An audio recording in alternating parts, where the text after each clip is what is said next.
大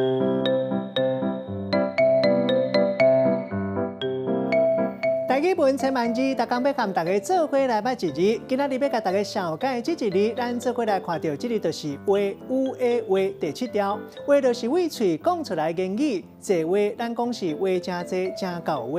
另外话一部分无完整，咱讲话丑。开讲冇人讲话先，讲一寡阿里不达的话，人讲话使。若讲话话尾，冇人讲话实。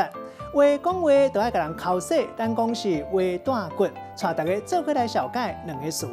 头一个读做假话，冇人讲是过嘴，就是传话，甲人讲的话，搁再传予另外一个人的意思。